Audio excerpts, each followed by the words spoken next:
नमस्कार। चलिए आज पर्दा उठाते हैं हमारे समय के सबसे बड़े घोटालों में से एक पर और देखते हैं कि इसके तार भारत से कैसे और कितने गहरे जुड़े हुए हैं। हाल ही में बदनाम यौन अपराधी जेफरी एप्स्टीन से जुड़े 35 लाख से ज्यादा दस्तावेज सामने आए हैं और अब सबके जहन में बस एक ही सवाल है, इन फाइलों में आखिर क्या राज दफन है, खासकर भारत को लेकर। तो चलिए इस मामले की तह तक जाते हैं। सबसे पहले तो ये समझना जरूरी है कि ये सारे खुलासे आखिर आ कहां से रहे हैं। तो ये जेफरी एप्स्टीन था कौन? एप्स्टीन एक अरबपति इन्वेस्टर था जिसकी पहुंच बहुत ऊपर तक थी, लेकिन वो एक सजायाफ्ता यौन अपराधी भी था जिस पर नाबालिग लड़कियों की तस्करी और उनके शोषण के संगीन आरोप थे। इसका केस एक लंबी और सच कहूं तो काफी घिनौनी कहानी है। 2008 में उसे एक बहुत ही हल्की सजा मिली। फिर 2019 में वो दोबारा गिरफ्तार हुआ और कुछ ही समय बाद जेल में उसकी रहस्यमयी मौत हो गई। और अब 2024 में अदालत के आदेश पर ये सारी विस्फोटक फाइलें दुनिया के सामने हैं। तो एक बात बिल्कुल साफ कर लेनी चाहिए, इन फाइलों में किसी का नाम होने का मतलब ये नहीं है कि वो दोषी है, नहीं।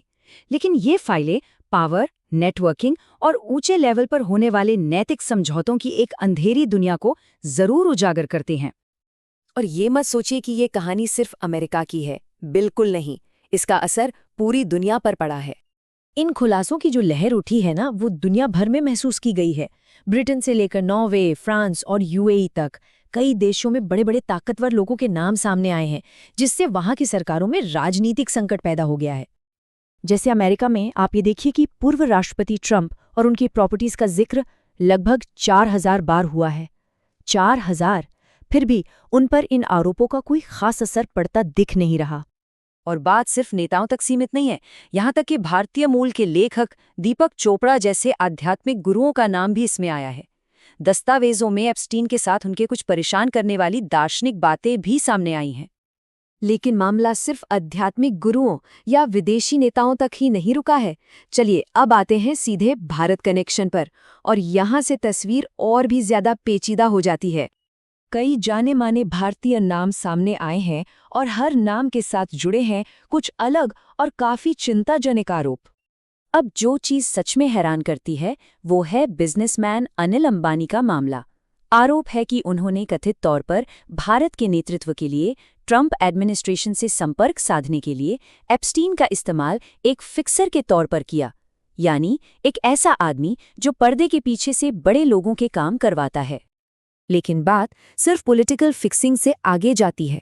कुछ मैसेज तो कहीं ज्यादा परेशान करने वाले हैं, जिसमें ये कथित बातचीत भी शामिल है। एप्स्टीन ने तो एक ईमेल में ये तक दावा कर दिया कि भारत के प्रधानमंत्री की एक ऐतिहासिक डिप्लोमेटिक यात्रा उसी का आइडिया थी। एक ऐसा दावा जिसे भारत सरकार ने बकवास कहकर खारिज कर दिया है। इन फाइलों ने भारत में एक सियासी आग भी लगा दी है। सांसद महुआ मोइत्रा ने केंद्रीय मंत्री हरदीप सिंह पुरी पर कुछ गंभीर आरोप लगाए हैं, जिनका उन्होंने पूरी तरह से तो नहीं पर आंशिक रूप से खंडन किया है। और ये इस मामले की जटिलता को और बढ़ा देता है, क्योंकि ये सिर्फ नए आरोप नहीं थे। कुछ लोग तो काफी समय से इस पर खतरे की घंटी बजा रहे थे।